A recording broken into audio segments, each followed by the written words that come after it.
Buenas, somos el equipo número 2 de la materia Derecho Laboral Colectivo. Estamos formados por Carlos Prado, Eduard Peralta, Ezequiel Rodríguez, Freddy Hernández, Jennifer González y mi persona, Joan Gómez. Nuestro punto de exposición es la huelga. El artículo 486 de la Ley Orgánica del Trabajo, Trabajadores y Trabajadoras dice que se entiende por huelga la suspensión colectiva de las labores por los trabajadores interesados en un conflicto de trabajo. Otro concepto es que es la interrupción colectiva del trabajo, con abandono del lugar donde la actividad se realiza, llevada a cabo por los trabajadores de una empresa, con el objeto de inducir o tomar o dejar de tomar ciertas medidas relativas a las condiciones de trabajo, o de solidarizarse con otros trabajadores, en su lucha económica contra los patronos. Tipos de huelga. Huelga extralaboral. Se lleva a cabo por motivos políticos o por cualquier otra finalidad ajena al interés profesional de los trabajadores afectados. Huelga de solidaridad o simpatía. Los trabajadores defienden un interés ajeno a su relación contractual, actuando sin embargo en apoyo a otros trabajadores en conflicto, con los que se solidarizan. Según el comportamiento que se lleva a cabo en la huelga puede ser tunante o rotatoria, que es la que se realiza de modo sucesivo en las distintas unidades productivas de una empresa o centro de trabajo. La huelga estratégica es aquella que afecta tan solo de modo directo a la actividad productiva básica de la empresa. La huelga de celo o reglamento, que consiste en una ejecución minuciosa y reglamentaria del trabajo, con el consiguiente retraso en el mismo. Huelga intermitente son aquellas en las que se alterna momentos de normalidad laboral y de cesación del trabajo. La huelga de brazos caídos o huelga de pie de fábrica, en las que los trabajadores no abandonan las instalaciones de la empresa, se establecen turnos de relevo para ocuparla permanentemente. La huelga escalonada, cuando las actividades productivas son paralizadas progresivamente unas después de otras. La huelga general son las que se plantean simultáneamente en todos los oficios de una o varias localidades. Les habló Joan Gómez. Mis compañeros continuarán desarrollando el tema. Muchísimas gracias. Mi nombre es Carlos Prado, cursante de la Cátedra de Derecho Laboral Colectivo. En esta oportunidad estaremos hablando sobre la huelga, específicamente sobre los objetivos de la huelga. La huelga es la suspensión colectiva laboral por parte de los trabajadores de una empresa interesados en un conflicto de trabajo. Tiene carácter esencialmente pacífico y entre sus objetivos principales e inmediatos encontramos la paralización o interrupción de la producción de una empresa, de manera de ejercer presión en busca de mejora de un ambiente de trabajo, para que se celebre las convenciones colectivas o en su defecto para que se dé fiel cumplimiento a lo acordado en las convenciones colectivas. Y por último, por solidaridad con trabajadores que ejercen el mismo arte, oficio o profesión. Gracias. Ante todo, un cordial saludo. Les habla Ezequiel Rodríguez, integrante del grupo número 2, que está exponiendo sobre la huelga. Particularmente yo voy a exponer sobre los requisitos para que se inicie ese procedimiento de la huelga. Esos requisitos están explícitamente dentro del artículo 487 de la Ley Orgánica del Trabajo, los trabajadores y las trabajadoras, en que específicamente dice que para que los trabajadores y las trabajadoras inicien la huelga se requiere, y habla exactamente de tres literales. El literal A, que dice que haya sido presentado un pliego conflictivo. El literal B, que se acuerden cuáles son los servicios mínimos y los servicios básicos que hay que mantener para no afectar el libre desenvolvimiento tanto de la empresa ni afecte al resto de las personas. Y el literal número C, que habla de un plazo a partir de las 120 horas para que comience la huelga como tal. Vamos a detallarlos un poquito más. Vamos primeramente con los que se relacionan, que son el literal A y el literal C. ¿Por qué? En la ley anterior se ha hablado de un plazo de 120 horas desde el momento en que se presentaban el pliego conflictivo. Con la nueva ley se habla de 120 horas desde que se admite el pliego conflictivo. Entonces, no solamente que haya sido presentado un pliego de peticiones, como le dice la letra, sino que haya sido admitido también. Es muy importante que haya sido admitido porque a partir de ese momento corre el plazo de las 120 horas. Por eso que normalmente no, cuando se presentan estos casos, uno ve en la calle que se habla de la hora cero, que amenazan con la hora cero, porque la hora cero es cuando se admitiría ese pliego conflictivo y comienza ese lapso de las 120 horas hasta el momento en que se da pie a la huelga como tal. Solamente se puede iniciar luego de esas 120 horas de ser admitido dicho pliego conflictivo. El literal número B habla que hayan sido fijados los servicios mínimos indispensables y los servicios públicos esenciales. Ese es un acuerdo entre el empleador y el sindicato. ¿Cuáles son los servicios mínimos que se deben mantener dentro de la empresa? Es muy importante que se mantenga, y siempre es lo básico que se mantiene, la seguridad y el mantenimiento. La seguridad para que no vaya a haber algún desperfecto, alguna pérdida, algún robo, algún hurto de los bienes de la empresa.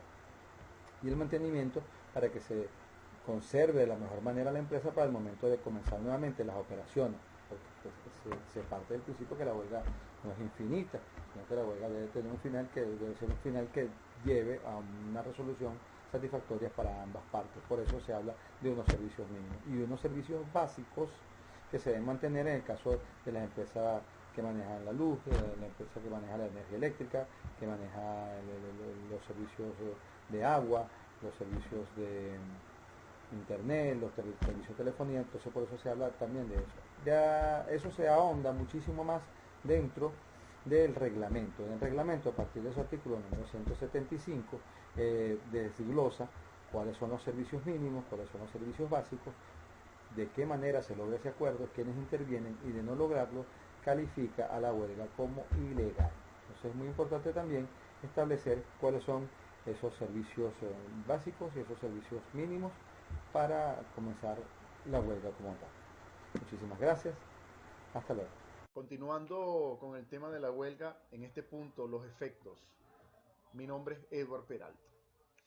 Entre los efectos encontramos la suspensión de la relación de trabajo, previsto en el artículo 72 literal E de la LOT.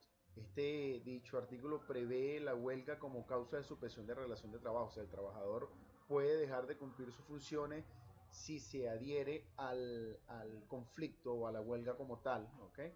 Queda amparado por lo que se llamaría el fuero sindical.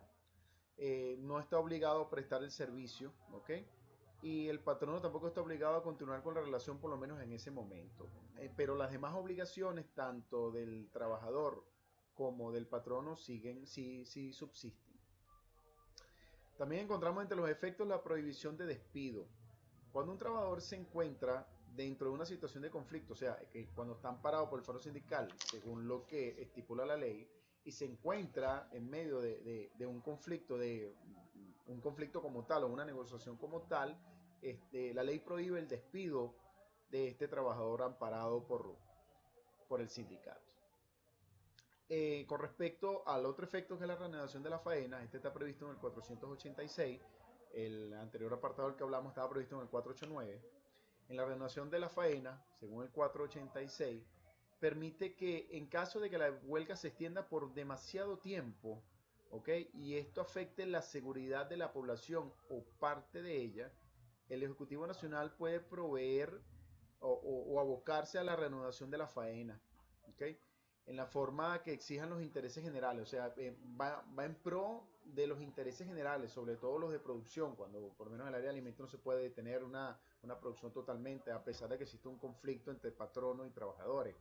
Pero todo lo anterior es mediante un decreto especial que indique los fundamentos de la medida que obliga a reanudar la faena, ¿ok? Y someter el conflicto a un arbitraje. Otro efecto encontramos el cómputo de la antigüedad, también previsto en el artículo 489. Esto significa que el trabajador que se encuentre en medio de un conflicto, que se encuentre en huelga, ¿ok? Esta situación no afecta su antigüedad dentro de la empresa, o sea, no suspende momentáneamente el tiempo que lleva allí, puesto que la ley permite que su antigüedad continúe en el transcurrir del tiempo, así esté la situación de conflicto vigente. Entre una de las limitantes de la huelga, para que ésta sea lícita, debe cumplir con los requisitos que están establecidos en el artículo 96 y 97 de la Constitución, en este caso es un derecho, y los artículos desde el 486 al 492 de la Ley Orgánica del Trabajo. Esto significa que las juntas directivas de los sindicatos no pueden llamar a huelga por el simple hecho de hacerlo. La ley establece como limitante que debe existir algún tipo de omisión por parte del patrono, bien sea en la toma de decisiones, en la no toma de decisiones o en la implementación de acciones o decisiones que afecten al trabajador de forma negativa o que no respete lo convenido durante el acuerdo sindical para la función de los trabajadores. Otra de las limitantes es que para que la huelga sea lícita, debe introducirse un pliego conflictivo ante la Inspectoría del Trabajo. Hay que esperar como mínimo 120 horas luego de introducir el pliego para iniciar la acción de huelga, ¿okay? Si no, deja de ser lícita desde el punto de vista del derecho laboral. Otro punto limitante es que la huelga no puede afectar completamente la actividad de la empresa, solamente las partes esenciales para que la empresa pueda reactivarse luego de solucionar el conflicto deben permanecer trabajando y sus trabajadores deben permanecer en actividad. Es una obligación de ley porque si no ahí sí se afecta de forma negativa la relación laboral entre el patrono y el empleado.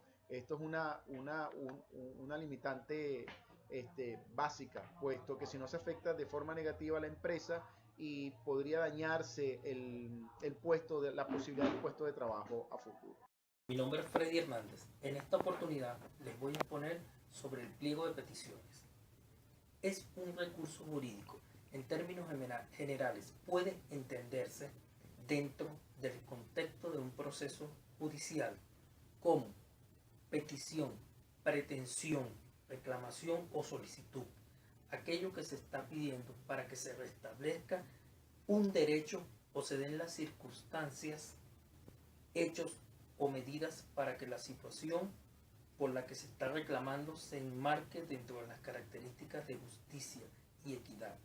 Es decir, en el marco del ordenamiento jurídico, circulares, decretos, leyes, normas, reglamentos y resoluciones que regulan los derechos, hechos, peticiones o situaciones por las que se está reclamando. El pliego de peticiones dentro de la contratación colectiva se presenta como la alternativa para que las empresas en las que existen desacuerdos entre empleadores y trabajadores con respecto a las condiciones en las que se desarrolla el trabajo, los empleados manifiesten su desacuerdo por medio de la declaratoria de huelga y en ejercicio del derecho de petición producto de ello sometan a consideración de su empleador el pliego de peticiones. Mi nombre es Jennifer González. En esta oportunidad les voy a hablar sobre el trámite del pliego de peticiones. La presentación del pliego de peticiones con que se inicia el procedimiento del conflicto se encuentra contemplado en el artículo 476 de la Ley de la LOC, donde establece que debe ser presentada ante la Inspectoría del Trabajo, es decir, que se deben exponer las condiciones que deben tomarse en cuenta para ser admitido por la Inspectoría del Trabajo. En esta oportunidad voy a citar textualmente el artículo 476 de la LOC. Establece lo siguiente: el procedimiento conflictivo comenzará con la presentación ante la Inspectoría del Trabajo de un pliego de peticiones en el cual la organización sindical expondrá sus planteamientos. Para su admisión deberá cumplir algunas de las siguientes condiciones: el patrono o patrona haya dejado de asistir a la negociación de la convención colectiva debidamente convocada o hayan culminado los lapsos para la negociación de una convención colectiva de trabajo establecido sin que haya logrado un acuerdo entre las partes. Que haya culminado los lapsos para la negociación de una convención colectiva de trabajo en una reunión normativa laboral establecidos y la representación de los trabajadores y las trabajadoras haya rechazado la posibilidad del arbitraje. que se haya agotado los procedimientos conciliatorios previstos legalmente y los pactados en las convenciones colectivas que se tengan suscritas, cuando el patrono o patrono haya incumplido los acuerdos derivados a la negociación reciente de un pliego de peticiones. Sin embargo, recibido el pliego de peticiones, el inspector de trabajo procederá a notificarle al patrono dentro de las 24 horas siguientes y al mismo tiempo exigir a las organizaciones de los trabajadores y a los patrones que se comuniquen dentro de las 48 horas el nombramiento de los dos representantes y de un suplente de cada lado. Los 4 representantes nombrados deberán ser trabajadores pertenecientes a la empresa en conflicto. El periodo conciliatorio puede prolongarse tanto no esté agotada las posibilidades de arreglo e incluso después de declarada la huelga. Siguiendo con lo que es el objeto de este trámite de este pliego de peticiones, este tiene por el objeto las condiciones del conflicto y así solucionar entre las partes, es decir, entre los representantes que la inspectoría haya indicado. Muchas gracias. Esta ha sido toda la participación del equipo número 2. Esperemos haya sido de su agrado. Muchísimas gracias. Hasta pronto.